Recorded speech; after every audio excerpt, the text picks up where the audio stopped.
तो भाई साहब, आज आप हमसे किस रूप में मिलेंगे? कवि के रूप में, लेखक के रूप में, पत्रकार के रूप में, समाज सेवी के रूप में? भैया हिल रही है, विधानसभा में बोल नहीं पा रहे, फिर भी लेकिन हमें विधायक बनना, सांसद बनना, लेट कर दंड भरना, बुंदेलखंड के राजा किशोर सिंह जी के ऊपर पुस्तक लिखना, सोनू सूद जी के ऊपर पुस्तक लिखना, क्या राजनीति में खुलकर आने का संकेत है? अगर आप राजनीति में आते हैं तो किस पार्टी की तरफ आप जाएंगे?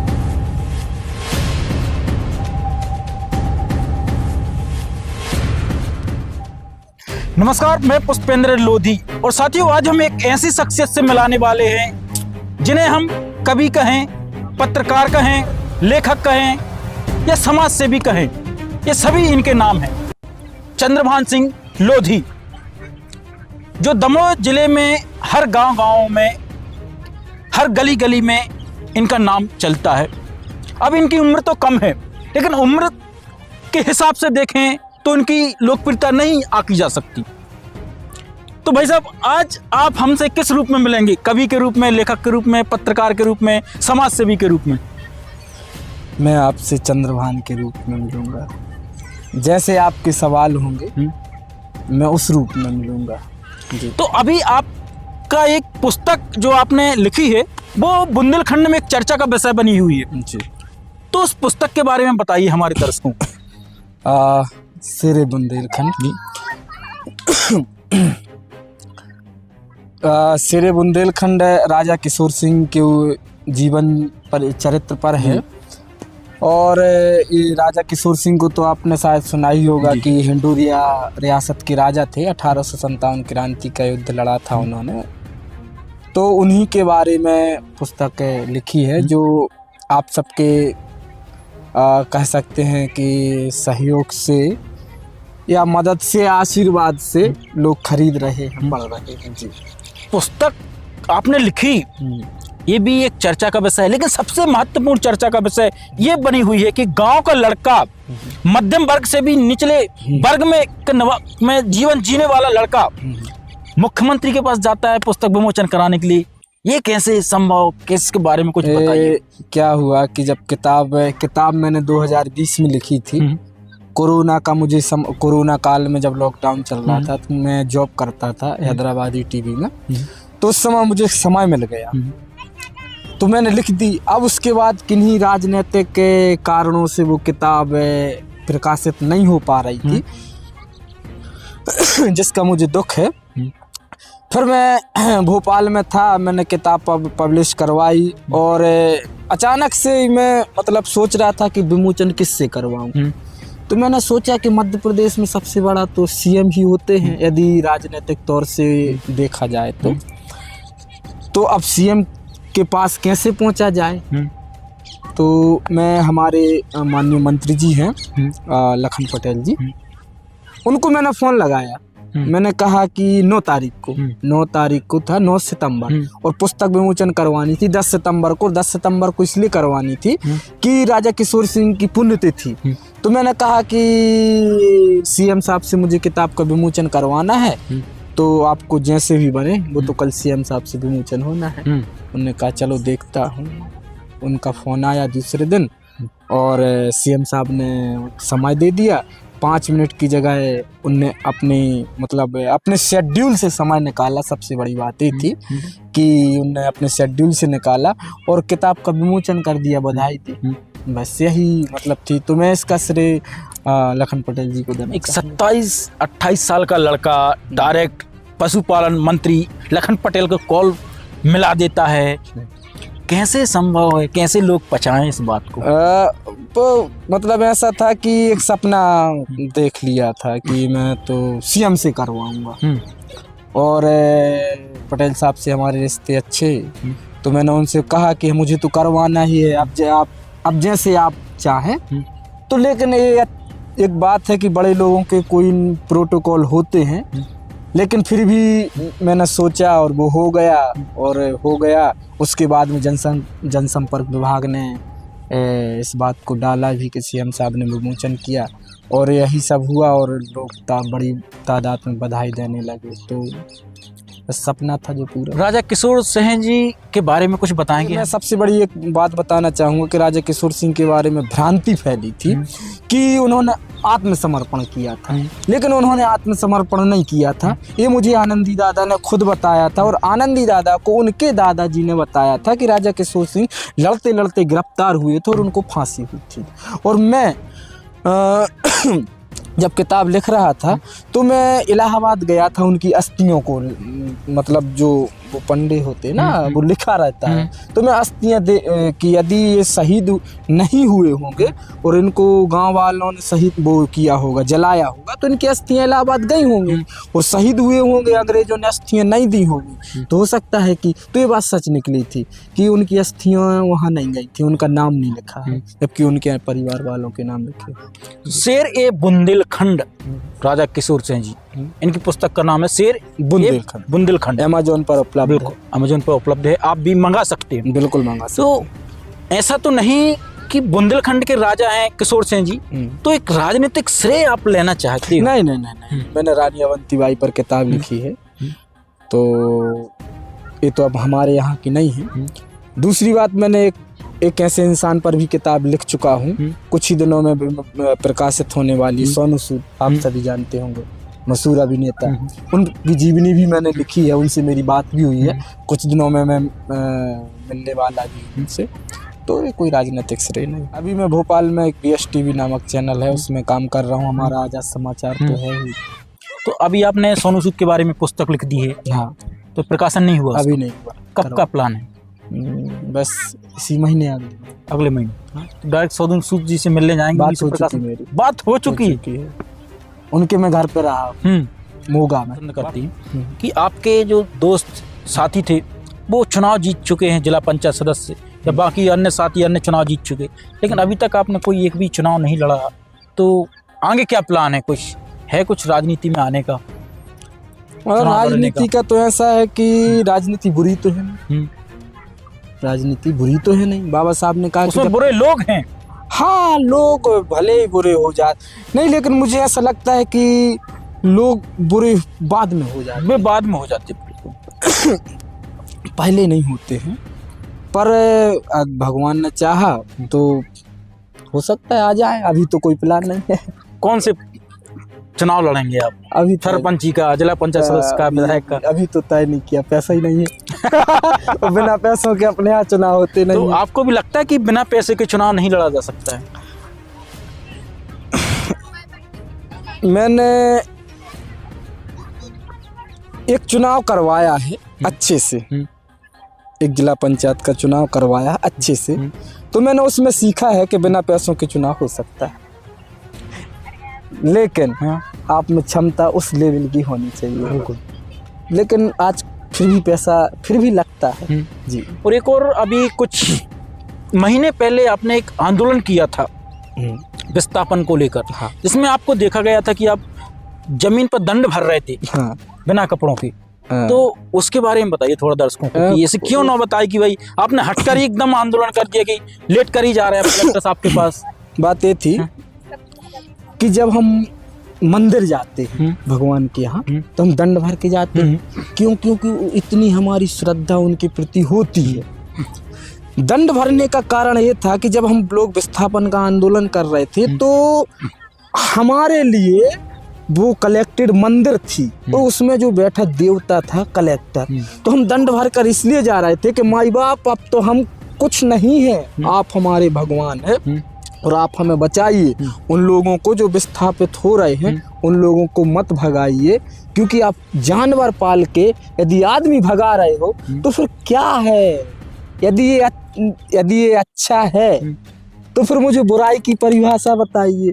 यदि जानवर पाल के जानवरों को बसाकर इंसानों को भगाया जाता है और ये अच्छा है तो फिर मुझे बुराई की परिभाषा। कितने गांव उठ रहे थे?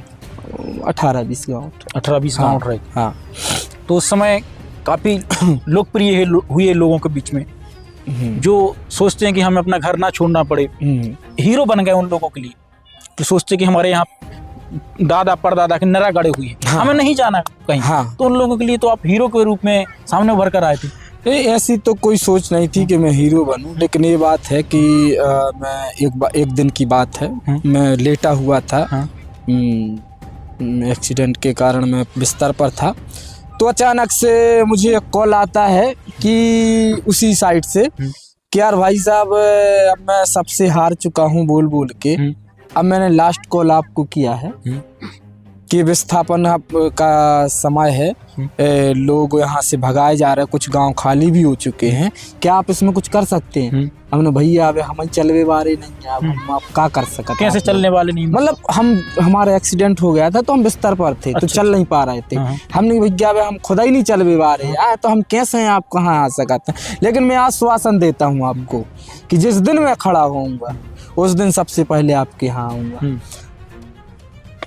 वो दिन है कि आज का दिन है कि हमारे मित्र हैं अर्जुन, वो भी पत्रकार हैं, उनको मैंने कॉल किया, कहाँ हो? कह रहे घर। हमने किया आ जाओ हमारे घर। कहने लगा हमने एक जगह चल रहे। कहने लगा कह रहे भाई तुम बिस्तर पे हो? हमने कहा अरे अब तो ठीक हो गए।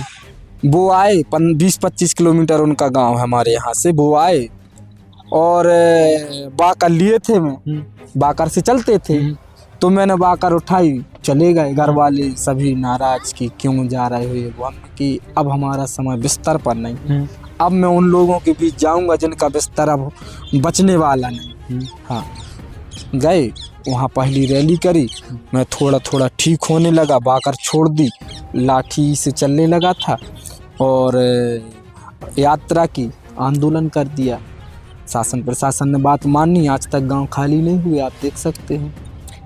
बस यही। दंड भरना, लेट कर दंड भरना, बुंदेलखंड के राजा किशोर सिंह जी के ऊपर पुस्तक लिखना, सोनू सूद जी के ऊपर पुस्तक लिखना, क्या राजनीति में खुलकर आने का संकेत है? क्या राजनीति की शुरुआत हम माने कि आपने कर दी है?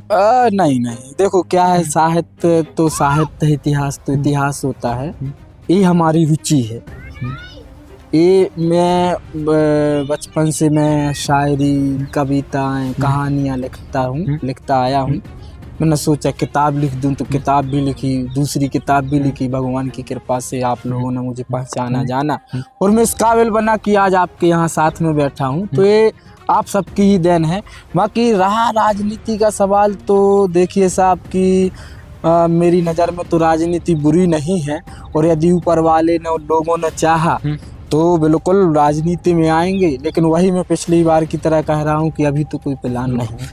राजनीति में नए नए लोग आए, स्वागत है उनको, संविधान को जरूरत है। यदि एक व्यक्ति 50 साल बैठा रहेगा, एक व्यक्ति 10 साल बैठा रहेगा, तो मुझे ये बताइए फिर राजतंत्र में और प्रजातंत्र में अंतर क्या है?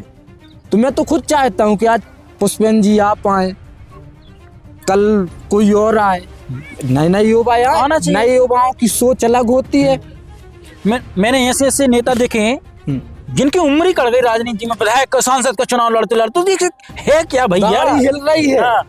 विधानसभा में बोल नहीं पा रहे, फिर भी लेकिन हमें विधायक बनना, सांसद बनना है। मैं ये बोल रहा हूँ, आपसे सवाल पूछ रहा हूँ कि मान लो घर से ऐसी ठंड में आप निकल रहे हो, आपको कहीं उद्घाटन करने जाना है किसी जगह का, आप चल तो पा नहीं रहे, ऐसे कर रहे हो।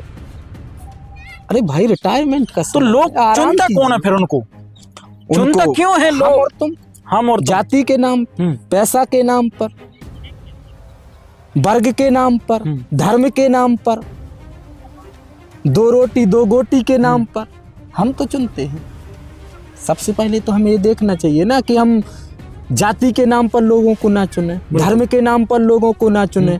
अरे धर्म और जाति के नाम पर तो यार जीजा बनाए जाते हैं भाई, रिश्ते बनाए जाते हैं, नेता थोड़ी बनाए जाते। नेता तो योग्यता के नाम पर बनाए।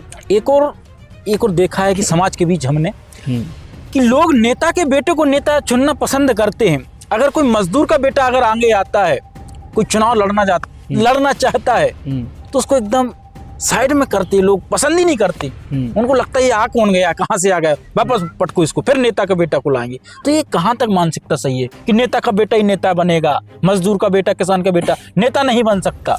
वही तो मैं बोल रहा हूँ कि लोकतंत्र है, राजा रानी के पेट से नहीं अब निकलेगा। लोगों की मानसिकता कैसे परिवर्तित होगी, कब होगी? जब हम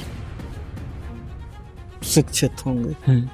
पढ़ा लिखा तो सबको ही है, पर शिक्षित नहीं है। डिग्री तो आपके पास है, हमारे पास है, पर इनके शिक्षित पास नहीं। है, पर हम शिक्षित नहीं है। शिक्षित कब होंगे? तब यही मानसिकता छोड़ देंगे कि भाई साहब का बेटा भी भाई साहब बने, बिल्कुल। मंत्री जी का बेटा भी मंत्री जी बने। अरे भाई क्यों बने? हम किसान के बीच से, मजदूरों के बीच से क्यों नहीं ला सकते? उसकी योग्यता को क्यों नहीं पहचान? काबिलियत के आधार पर होना। काबिलियत के आधार पर। और लोग चुनते हैं, ऐसा भी नहीं है कि लोग नहीं चुनते हैं, लोग चुनते भी हैं। आप कई उदाहरण देख लीजिए, लोगों ने चंद्रशेखर को चुना ना, लोगों ने इसी जिले में एक युवा को चुना ना। तो आपके हिसाब से अभी काम कौन सा अच्छा पार्टी कर रही, बीजेपी, कांग्रेस? नहीं, सवाल ये नहीं होना चाहिए। सवाल ये होना चाहिए कि अगर आप राजनीति में आते हैं अच्छा, तो किस पार्टी की तरफ आप जाएंगे? अभी देखो पार्टी का तो तय नहीं है, और मैंने ना अभी किसी पार्टी को ज्वाइन किया है। एक समय तक मेरे पास ऑफर आए थे कि आप आइए पार्टी में चुनाव के समय, लेकिन मैंने नहीं ज्वाइन किया क्योंकि मैं कुछ और करने वाला हूँ और करूँगा आगे। तो देखते हैं कि जिसमें अच्छी विचारधारा मिलेगी उस पार्टी के साथ जाऊँगा। कुछ लोगों का कहना है कि आपकी विचारधारा थोड़ी थोड़ी कांग्रेस की तरफ रहती है। नहीं, क्या है, हम पत्रकार हैं, हम कवि लेखक हैं, और सही पत्रकार भाई साहब वही होता है सवाल पूछे जो सत्ता के साथ ना रह के विपक्ष के साथ रहे। बिल्कुल। तो हम कांग्रेसी हो जाते हैं। कांग्रेस का 1-1.5 साल था, भाजपाइयों को हम अच्छे लगने लगे थे,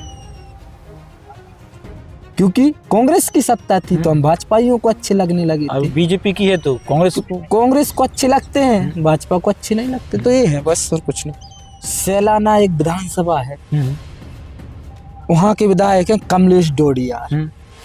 महेरो खा के प्रचार करो भाजी। अच्छा, महेरो जाना था, चावल और मठा के साथ। हाँ, उसके साथ प्रचार किया भाजी खा के चनों की,